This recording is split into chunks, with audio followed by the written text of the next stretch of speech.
none other than George Papadopoulos, who got caught up in everything. I mean, George, I felt bad for you at the time, and now I'm just angry. I'm really angry. But anyway, good to see you, my friend. It's great to be with you, Trish. According to the Washington Times, quote, the undercover honeypot agents targeted Trump campaign advisor George Papadopoulos, according to the whistleblower. So there's the whistleblower report. We now have James Comey being investigated. It's a criminal investigation because it seems that they were sending these honeypot schemes into the Trump campaign.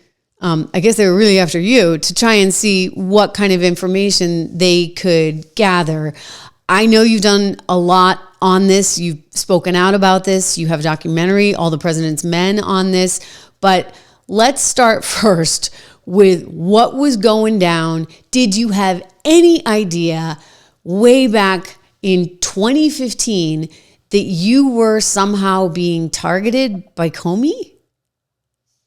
Yeah, Trish, it's really an incredible story, and why this is really so, why this is such a big bombshell, and why it's completely different than some of the other reporting on so-called honeypots is because this is like the second honeypot situation that was thrown my way while I was on the Trump campaign.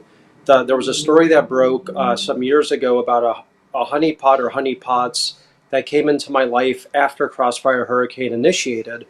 Why this story is so particular and why James Comey is now under criminal investigation is because he launched an off-the-books investigation into me, into others in 2015, way before Crossfire Hurricane started in the summer of 2016, where he was basically trying to plant evidence, create evidence, to then investigate a fake crime in the midst of a presidential campaign season. I have a question for you. Were you even, because I know that you were on another campaign first. Was it Ben Carson's? So when this was going down, when they were first targeting you, were they targeting you on the Trump campaign or on Carson's? Yeah, so it looks like it was Dr. Ben Carson's campaign because that's who I was working for in 2015. I wasn't working for Donald Trump's campaign until March of 2016.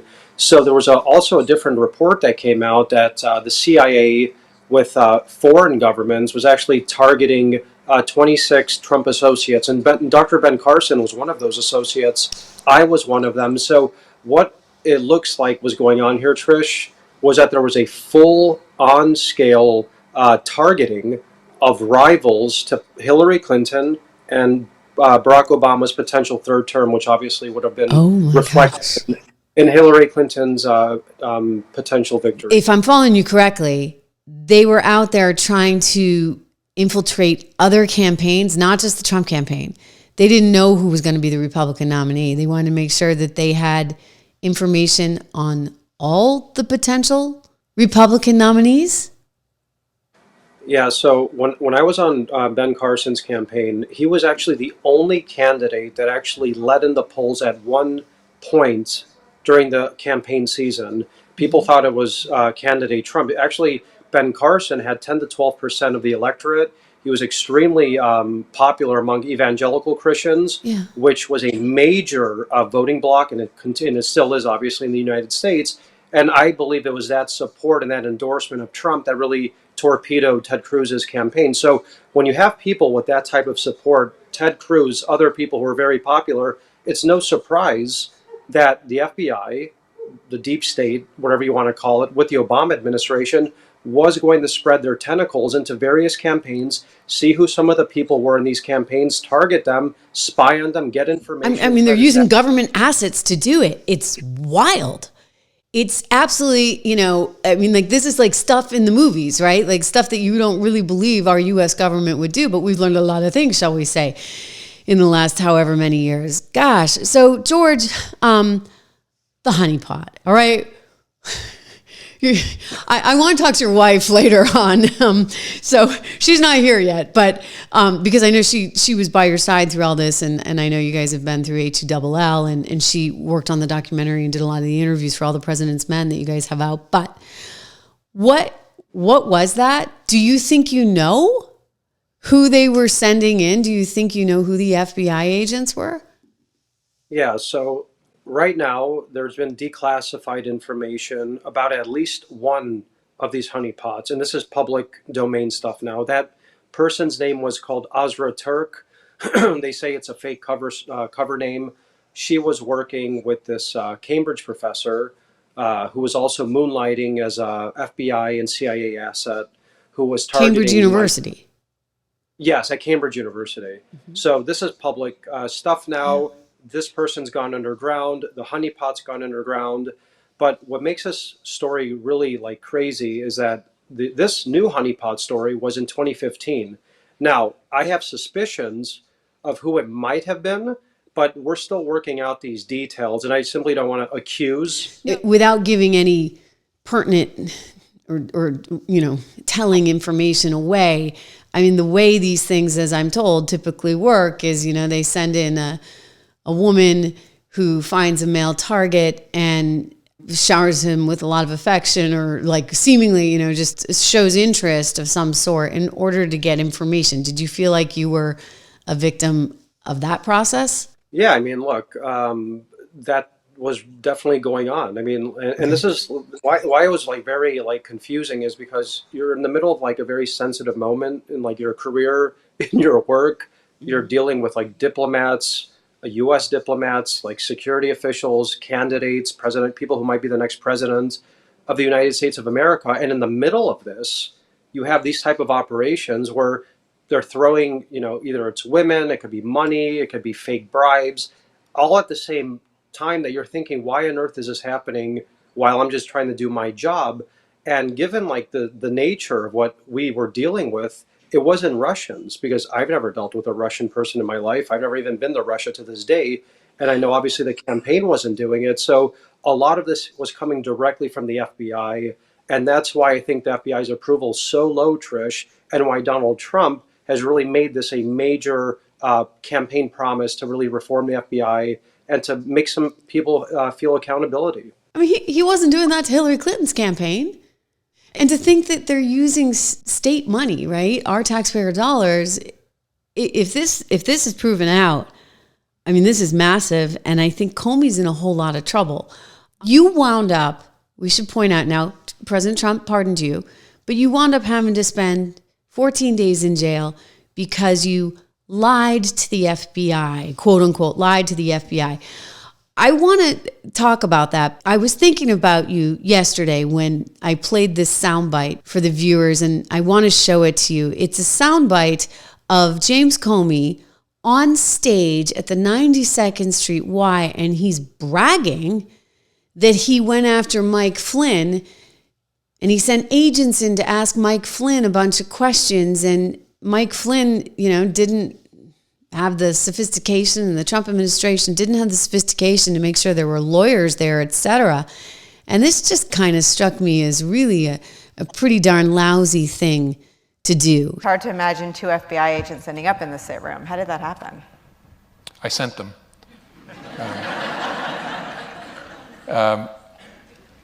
Something I probably wouldn't have done or maybe gotten away with in a more organized investigation, a more organized administration, in the George W. Bush administration, for example, or the Obama administration.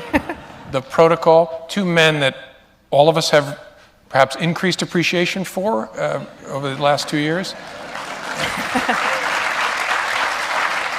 And in both of those administrations, there was process. And so if the FBI wanted to send agents into the White House itself to interview a senior official, you would work through the White House counsel, and there'd be discussions and approvals and who would be there. And I thought, it's early enough, let's just send a couple guys over. And so we placed a call to Flynn, said, hey, we're sending a couple guys over. Hope you'll talk to them. He said, sure. Nobody else was there. They interviewed him in a conference room at the White House Situation Room, and he lied to them. And that's what he's now pled guilty to. What did he think they were coming over there for? I don't think he knew. No, we didn't tell him. Just said, we got sending over a couple of agents. I want to ask you some questions. I didn't have this conversation. My deputy director did.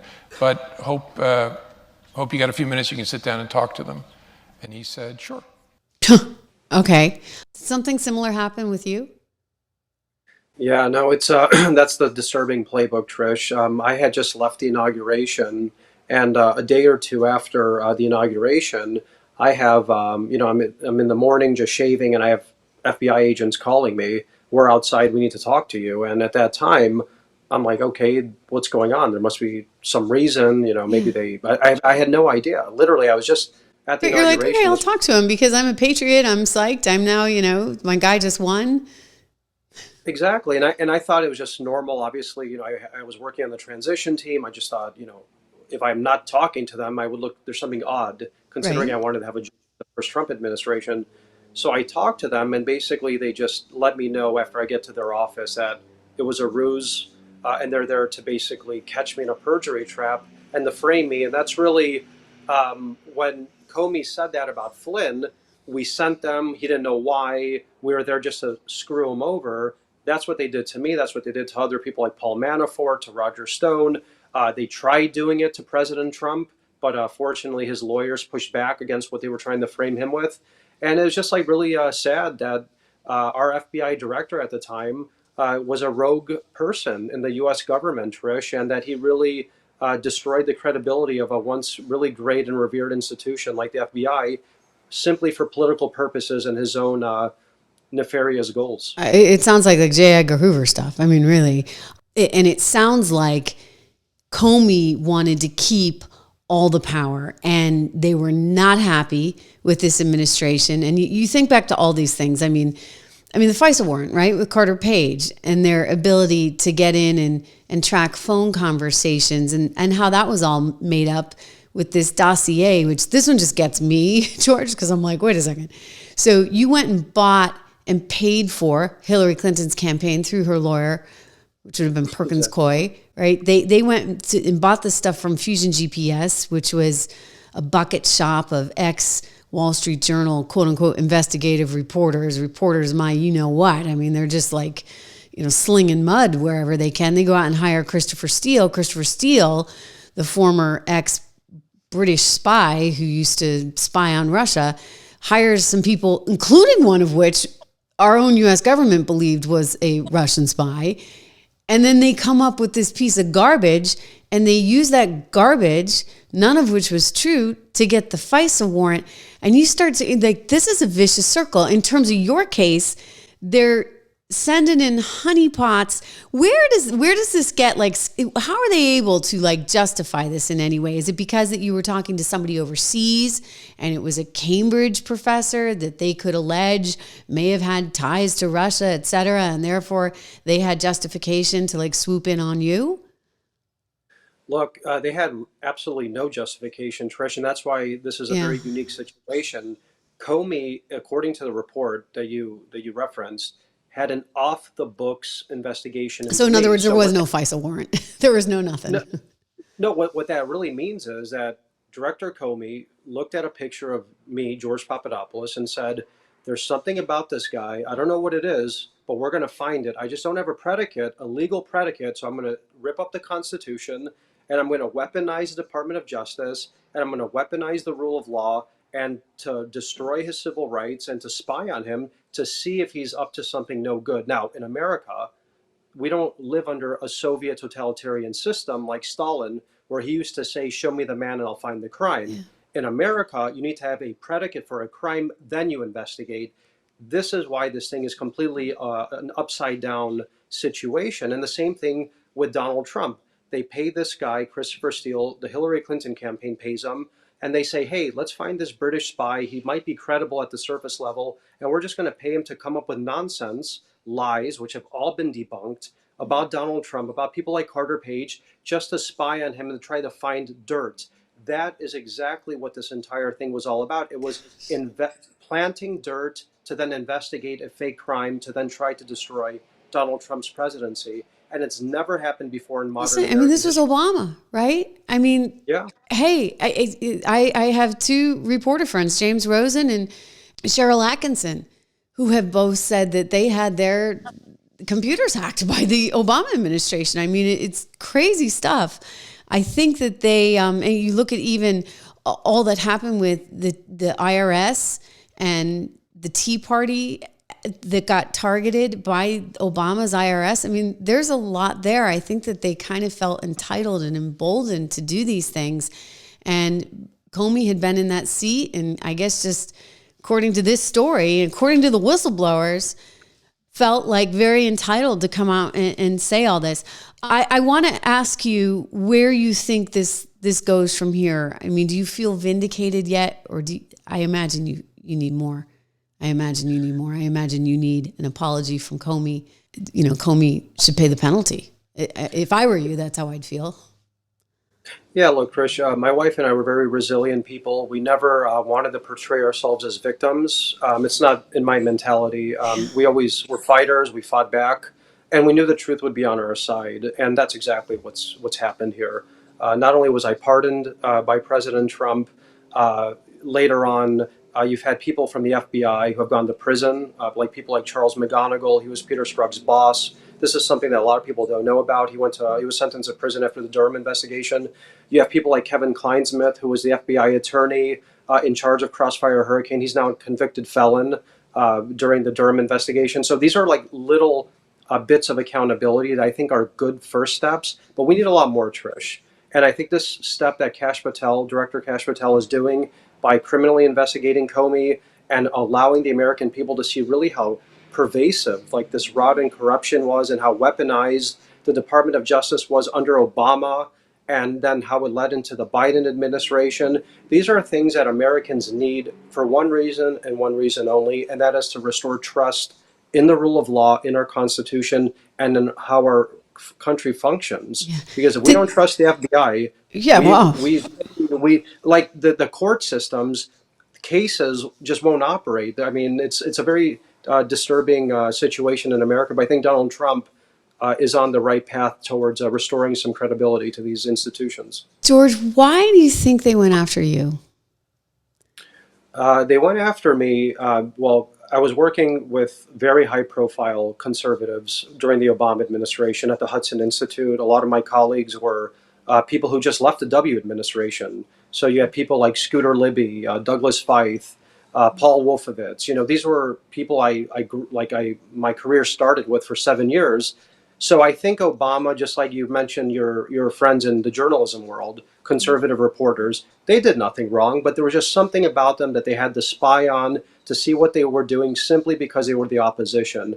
I think it was because of that. I was a young guy growing very quickly in politics, joined 2 presidential campaigns, had an interesting background, a lot of global connections, and I think that is the reason they just said, we have to find something on this guy. We have to stop him in his tracks.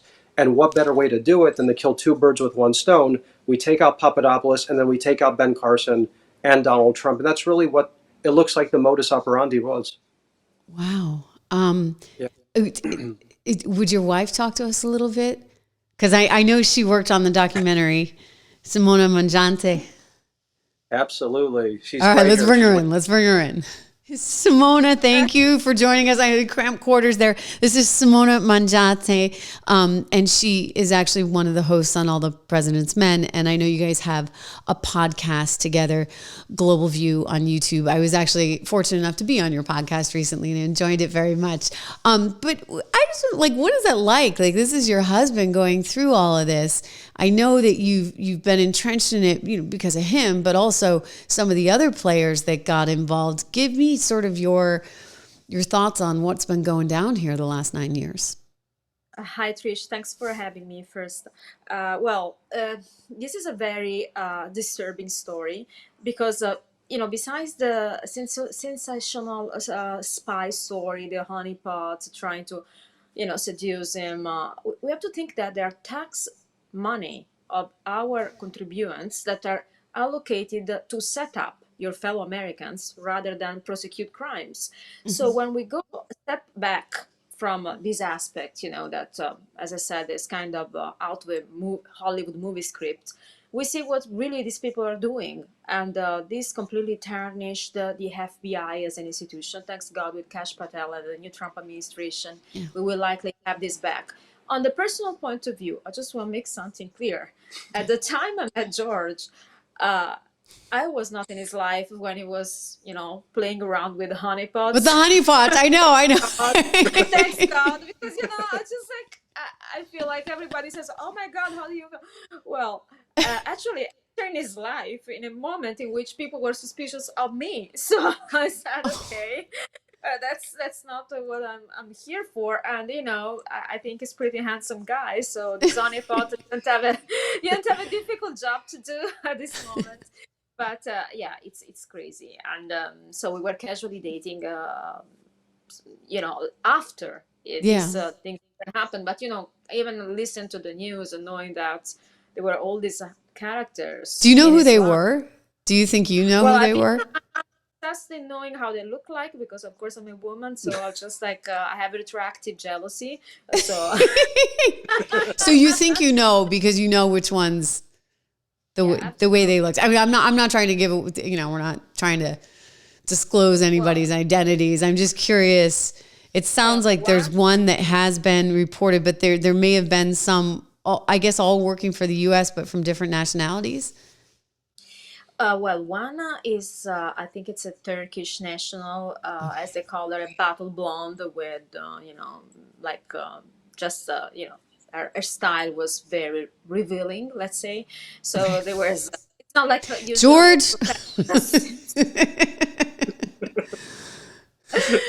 Okay. So, keep an eye on him. And I was guessing how the FBI profiled what he likes. So it's important for me to know. Right? Right. Useful information, right? What does the FBI think that my now husband is going to be into? Exactly. That's right. But there were two more. And we have this, I think, an Israeli national as well, and an American one. That's what I think. And I believe I might have crossed the American one at some point, because we used to work for the same law firm in London called the London Center of International Law Practice. And this place was a very shady place where we both, I think, been there for only a few months until we both realized in different times that, it was not really clear what they were doing over there. So I remember all this young professional coming at the table from different governments background, like myself, I was working for the European Union. So, and I remember I might have crossed there once, but before I even met him. So at least I know one of them, I think. Wow. I mean, you guys got to write a movie. I mean, I know you have the documentary, but I'm sorry for everything you went through. It is so wrong. It's so unfortunate. I'm sorry for what the country's been through. I'm sorry for what President Trump and his family have been put through. This came up yesterday, actually. I'll play this sound for you because somebody said to him in a press conference, they asked him about retribution and, do you not have any sympathy, say, for Jack Smith? And here's what he had to say in response. Mr. President, what do you say to people who worry that targeting an individual firm or individuals who aren't Jack Smith for his actions? I've been targeted for 4 years, longer than that. So you don't tell me about targeting. I was the target of corrupt politicians for 4 years, and then 4 years after that. So don't talk to me about targeting. You guys know what that's like.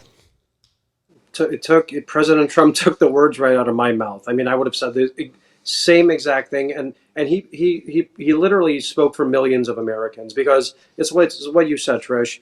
It wasn't simply me targeted, General Flynn, the 2016 campaign, President Trump. It was about MAGA. It was about 75 million to 80 million Americans that voted for President Trump for his campaign promises to restore integrity to America, to restore the rule of law, to revitalize the economy, and to stop World War III from happening. Yeah. That's what, at the end of the day, these voters were potentially disenfranchised and saw their rights usurped and destroyed. And that's something that President Trump just adamantly understands. That's why he responded the way he did, and I'm glad he did. Well, thank you guys for everything you are doing. I'll tell you this, George, you've never been afraid to speak out on any of this, and I appreciate you continuing this crusade, and congratulations on meeting the the woman of your dreams along the way. Simona, it's so nice to see you again. And I am wishing you guys the best of luck. Please come back on and keep me posted on all of this. You can find Simona and George on their YouTube channel, Global View. Also, make sure, this is actually on Tucker's network, All the President's Men, their documentary out on this on TCN. Thank you so much, guys. Thank you. Thank you for having us. Thanks a lot, Trish.